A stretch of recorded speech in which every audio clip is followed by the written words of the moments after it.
Aspirant बनना सिर्फ हमारा नीड नहीं है, सरकार भी यही चाहती है कि मेरिटोरियस बच्चे आएँ, पढ़ें और एडमिनिस्ट्रेशन चलाएं। तो ये दोनों का नीड है, सिर्फ मेरा नीड नहीं है। सिर्फ भी क्या है, किसी भी कोचिंग में आप देख लीजिए, किसी तरीके की जैसे फायर एक्सीडेंट होता है, कुछ भी ऐसा होता है, स्टैम्पीड होता है अगर, तो वहाँ पे 100% अगर किसी भी कोचिंग का बात कर लीजिए, 100% मैं बता रहा हूँ, कम से कम 50 से 100 बच्चे मर जाएंगे वहाँ पे। ये कंडीशन है किसी भी कोचिंग की। तो आप एक वहाँ से कोई फर्क नहीं पड़ता, लड़के एक छोटे से रूम में 4-4 लोग ठूसे पड़े हैं, वहाँ पे सफोकेशन का प्रॉब्लम है, मतलब उनको ड्रिंकिंग वाटर का इशू है। डेफिनेटली हम सब बच्चे मिडिल क्लास फैमिली से आते हैं and we are all here for future gratification.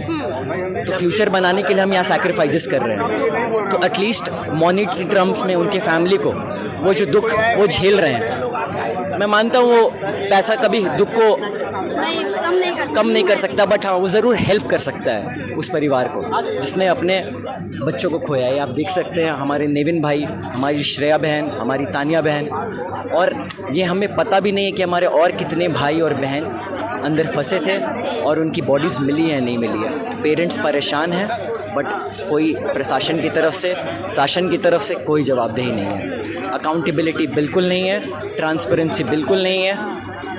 कल DGP I believe additional commissioner साहब आए थे, उन्होंने 10 लाख रुपए की कंपेंसेशन की बात की।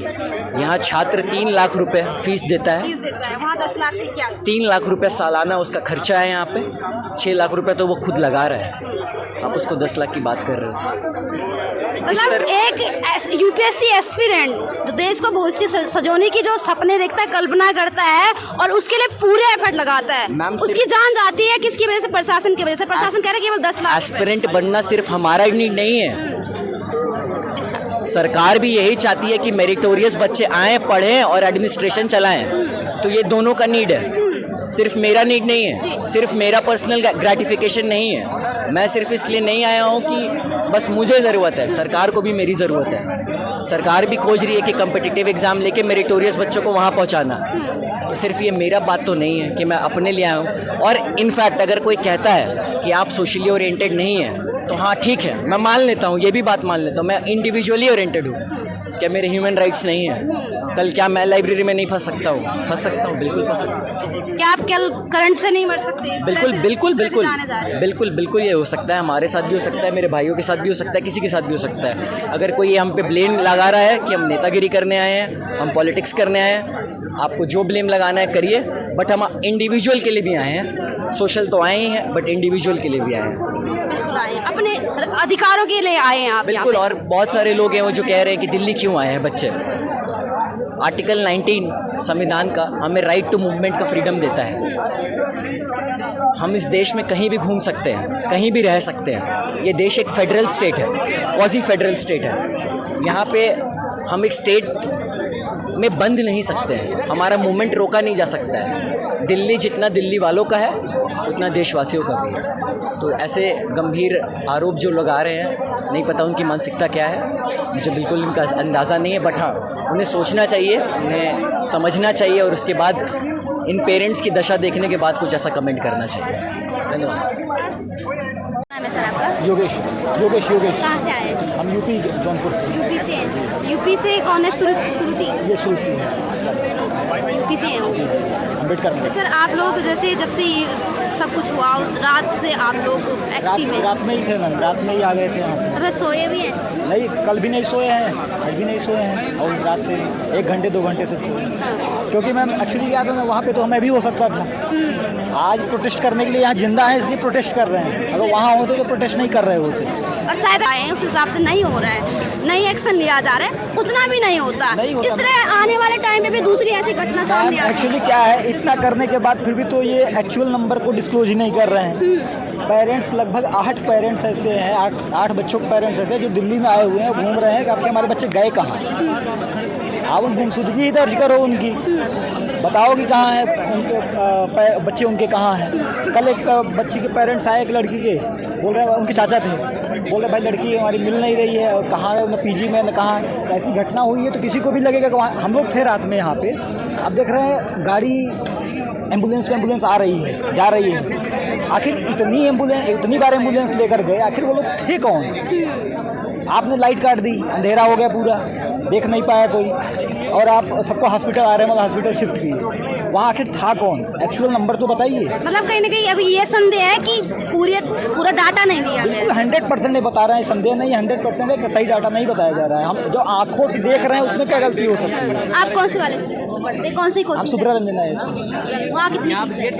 वहाँ ऑप्शनल की 65,000। लेकिन सर जिस हिसाब से फीस बहुत ज़्यादा है इन अराउंड वगैरह जितने भी अकेडमी है, उस हिसाब से इन्होंने सुविधा पे क्यों नहीं ध्यान रखा, क्यों नहीं एग्जिट गेट? कोई सुविधा का कोई ध्यान नहीं है। फीस अभी क्या है ना, किसी भी कोचिंग में आप देख लीजिए, किसी तरीके की जैसे फायर एक्सीडेंट होता है, कुछ भी ऐसा होता है, स्टैम्पीड होता है अगर, तो वहाँ पे 100% अगर किसी भी कोचिंग का बात कर लीजिए, 100% मैं बता रहा हूँ, कम से कम 50 से 100 बच्चे मर जाएंगे वहाँ पे। ये कंडीशन है किसी भी कोचिंग की। तो आप एक मानक तय करें ना, कितने बच्चे को एक क्लास में बैठा सकते हैं, और एंट्री एग्जिट के रास्ते कम से कम 2 रास्ते हों, और इमरजेंसी एग्जिट के रास्ते हों। कोई मानक नहीं तैयार किया जा रहा। अभी ऐसे राहुल है, इसकी आप बात कर रही हैं, यहाँ पे इनको जो परमिशन दिया गया था, वो बेसमेंट में परमिशन सिर्फ स्टोरेज के लिए दिया गया था, और वो लाइब्रेरी ऑपरेट कर रहे थे। और अगर वो लाइब्रेरी ऑपरेट कर रहे हैं तो इसका जांच करने वाली भी तो कोई अथॉरिटी है ना, उनको सस्पेंड करिए। और यहाँ पे सीवर की सफाई के लिए उनको कई बार आवेदन दिया गया, सीवर की सफाई करवा दीजिए। आप अगर देख रहे होंगे यहाँ का हाल, 1 घंटे अगर बारिश हो जाए तो 3 फुट पानी लग जाता है लगभग यहाँ पे, ऐसी कंडीशन है। तो सीवर की सफाई करवानी चाहिए थी, और जो अधिकारी नहीं करवाए उनके ऊपर कार्रवाई हो। सबसे पहले MCD कमिश्नर को सस्पेंड किया जाए। और दूसरी बात, अभी LG साहब सुबह आए हुए थे, पता है हम लोग पॉलिटिसाइज करने के लिए थोड़ी बैठे हुए हैं। यहाँ पे कंडीशन ये है, जो जेन्युइन मांग है उसको लेकर के हम लोग बैठे हैं। अब LG साहब आते हैं, पता नहीं किसी स्टूडेंट यूनियन से मिलकर चले जाते हैं। अरे भाई यहाँ पे हम लोग बैठे हैं ना, आप देखिए ना, आगे मैं बैठा हूँ, देखिए कहाँ कोई आया ही नहीं। हम लोग पूरी कोशिश कर रहे हैं, आए यहाँ पे LG साहब आए और पता नहीं किससे मिले, क्या क्या बात के चले गए। किसकी तस्वीर है मेरी मौत के वक्त, अगर हम चेक जा रहे हैं तुम्हारे? नहीं, ये केरला का स्टूडेंट है। जी हाँ, और वो है नीलेश राय, और वो केरला के हैं, वो केरला हमारी श्रेया यादव है। अभी इनके पिताजी क्या डेयरी चला कर पढ़ा रहे थे, डेयरी चला के पढ़ा, दूध बेचते थे, पढ़ा रहे। अब ऐसा अचानक से पता चलेगा किसी को ऐसा हो गया, तो भाई वो पेरेंट्स कैसे जिंदा रहेगा? हमारे घर वाले बोलते भाई वापस चले आओ, सबके अंदर डर है ना। आप कहीं भी देख लीजिए, रंजीत नगर, पटेल नगर, यहाँ पे करोल बाग में कहीं भी देख लीजिए, इतनी सकरी गलियां हैं। आखिर कोई स्टैंडर्ड ऑपरेटिंग प्रोसीजर होगा ना, कोई आपका बिल्डिंग कोड होगा ना, आखिर इतनी सकरी गलियां कैसे हैं? कुछ तो बताइए। इतनी गलियां का वहाँ अगर कोई घटना हो जाए तो फायर ब्रिगेड को पहुँचने में प्रॉब्लम हो जाएगी, फायर ब्रिगेड पहुँच नहीं सकता है। अब बताइए, चौथी लड़की की बॉडी अभी पता चल रहा, बॉडी और मिली। शांभवी नाम की जो लड़की गायब थी, उसकी बॉडी उसके परिवार को हैंडओवर कर दी गई है। उसका फोटो आ गया, उसके फैमिली ने बोला है। मतलब 3 शांभवी नाम की लड़की मिसिंग थी, उसकी बॉडी उसके परिवार को मिल गई है। अविनाश भी नहीं मिला है, विजय नहीं मिला हुआ, ये पक्का है। कहाँ के रहने वाले हैं? दिल्ली गई। और कब से तैयारी कर रही है? 2019 से। 2019 से तैयारी कर रही है। वैसे जैसे जिस दिन हादसा हुआ, जिस दिन 3 बच्चों की जान गई, तब सिखा रहे।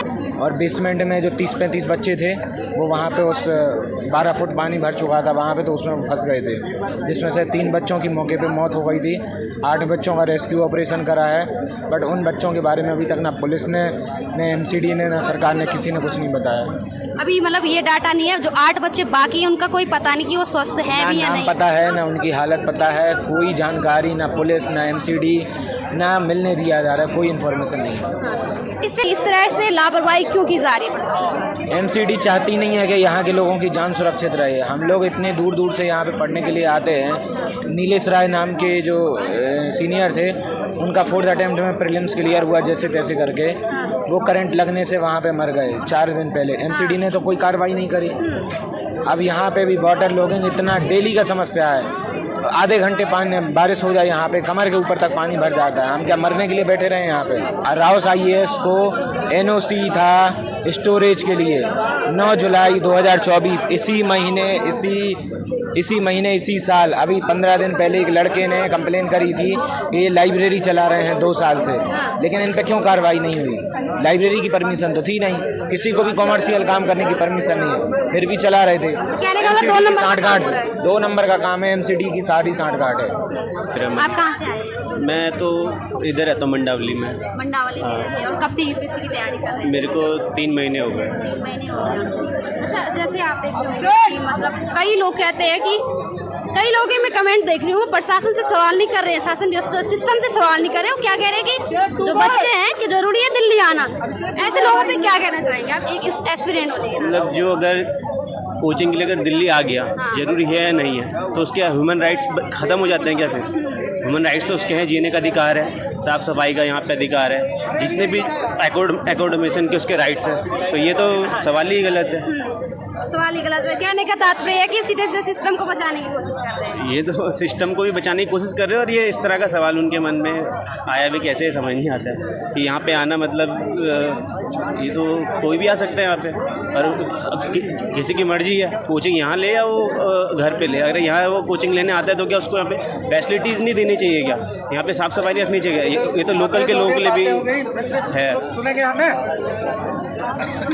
सर, जैसे मतलब ये कहा जा रहा है कि जो बच्चे हैं वो बहुत ही वैसे कंजेस्टेड है जगह, रूम जो ले रखे हैं, पैसा ज़्यादा पे करते हैं, बहुत मतलब ऐसे रहते हैं, तो उस तरह के लिए कोई व्यवस्था नहीं की गई? कभी कोई बात करने आए? मैम, किसी को यहाँ से कोई फ़र्क नहीं पड़ता। लड़के एक छोटे से रूम में 4-4 लोग ठूसे पड़े हैं, वहाँ पे सफोकेशन का प्रॉब्लम है, मतलब उनको ड्रिंकिंग वाटर का इशू है, उनको डिफरेंट टाइप्स के इश्यूज़ हैं, लेकिन किसी को कोई फ़र्क नहीं पड़ता। जैसे सर ने बताया कि उनको हफ्ता चला जाता है, वो कोई भी एडमिनिस्ट्रेटिव एक्शंस कोई नहीं लेता। मैम, उनको नहीं फर्क पड़ता, उनको ये बच्चे आ रहे हैं तो पढ़े। मैंने देखा है, जो आप एकोमोडेशन की बात कर रहे हैं, बहुत बुरा हाल है, 4-4, 6-6 ठूसे पड़े हैं कमरों में, लेकिन यही है, इनको तो मिलने में लगे।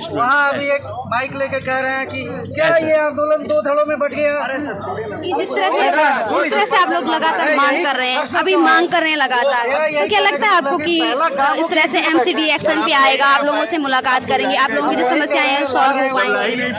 हाँ, हमें तो यही है कि हमारी प्रॉब्लम सॉल्व हो। जो अभी जो पास्ट में हुआ है हमारे मेट्स के साथ, उसका भी पहले हमें जस्टिस दे, और आगे जो फ्यूचर में ऐसी अप्रोच रखे जिससे कि मतलब दूसरे लोग भी सेफ रहे, ऐसी घटनाएं ना हो, ऐसी घटनाएं आगे से ना हो। और कहीं ना कहीं ये मजबूरी हो गई, क्योंकि पहली घटना हुई, आग लगी बिल्डिंग में, वहाँ पे बच्चों की जान गई, करंट लगने से जान गई, ऐसे तमाम छोटी छोटी घटनाएं होती रही।